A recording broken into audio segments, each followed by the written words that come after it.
Imagine a prison so secure, so feared, that even the toughest criminals believed escape was nothing more than a death sentence.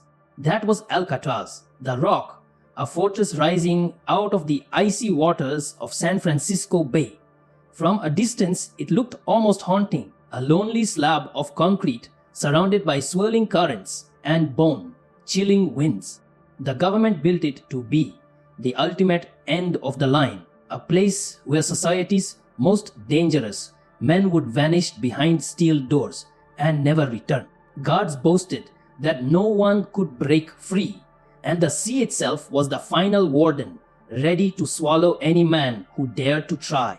With its watchtowers, barbed wire, and constant surveillance, Alcatraz carried an aura of hopelessness, convincing inmates that dreams of freedom would die inside those walls. And yet, somewhere in the shadows of its damp corridors, a spark of defiance flickered. Because history has taught us one thing: no matter how strong the walls, how deep the water, or how high the odds, there will always be those willing to test the impossible. And in the case of Alcatraz, that spark of rebellion set the stage for the most daring prison break in American history.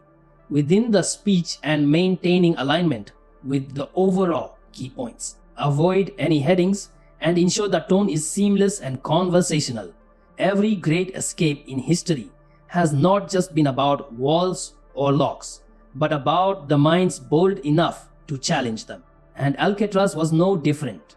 Behind the iron bars and concrete silence were three men who would go on to shape one of the most enduring mysteries in American history: Frank Morris and brothers John and Clarence Anglin. At first glance, they were prisoners like any others, living in cramped cells, following the rigid routines of the Rock. But beneath the surface, their stories revealed something more: intelligence, patience, and a relentless refusal to surrender to the fate society had chosen for them. Frank Morris, in particular, was no ordinary inmate. Abandoned as a child, he grew up bouncing between foster homes, carrying with him a streak of independence that hardened into survival instinct. He wasn't just tough, he was smart, with an IQ reportedly higher than most people outside those prison walls. That intelligence had carried him through multiple prisons, and in nearly every one, he attempted escape. To the authorities, he was a problem. To himself, he was simply determined to never accept captivity as permanent. The Anglin brothers, John and Clarence, came from a poor farming family in Georgia. Life had taught them resilience early on, with long days in the fields and an upbringing that forced them to rely on each other for everything. As young men, they turned to crime, notorious for bank robberies. But what stood out most was not their offenses, but their unshakable bond. Wherever one went, the other followed. When they ended up in Alcatraz, that loyalty became their strength. They weren't just brothers by blood. They were partners in survival, bound by an unspoken promise that neither would ever leave the other behind. These three men, separated by childhoods and choices, came together within the walls of the Rock. And in a place designed to crush hope, they found a shared purpose. Each had a piece of the puzzle that would make the escape possible. Morris brought the intellect, the ability to see solutions where others saw only barriers. The Anglin brothers contributed determination and resourcefulness, their years of working with their hands making them skilled at creating and building, even under the most limited conditions. But what truly set them apart wasn't just brains or skill. It was their belief that freedom was still worth fighting for. Inmates all around them had resigned to their sentences, convinced that Alcatraz was unbeatable. Yet Morris and the Anglin brothers refused to let the system dictate the end of their story. They began to dream, and more than that, they began to plan. Think for a moment about what it means to hold on to that kind of defiance in a place like Alcatraz. Every night, doors slammed shut with a sound meant to echo finality.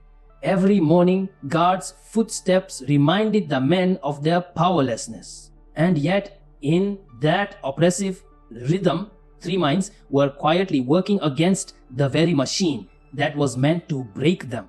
The courage to even imagine an escape, knowing failure would mean death or worse, was extraordinary. What makes this even more compelling is the irony. Alcatraz was filled with hardened criminals, men known for violence and chaos. Yet, it was not brute strength that would challenge its reputation. It was intelligence, patience, and loyalty. These men didn't just want out of prison. They wanted to prove that even the toughest fortress had cracks, that even the cold waters of the bay couldn't stop human willpower when it was united. So, when we talk about the men behind the plan, it's not just a list of names. It's a story of resilience born out of abandonment, of brotherhood forged in hardship, of defiance against a system that told them they were finished. Together, Maurice and the Anglin brothers became the kind of men who would risk everything to reclaim the one thing prison was built to strip away: freedom. And it was that shared defiance that lit the fuse for one of the boldest escape attempts the world has ever seen. Every great escape begins not with action, but with imagination.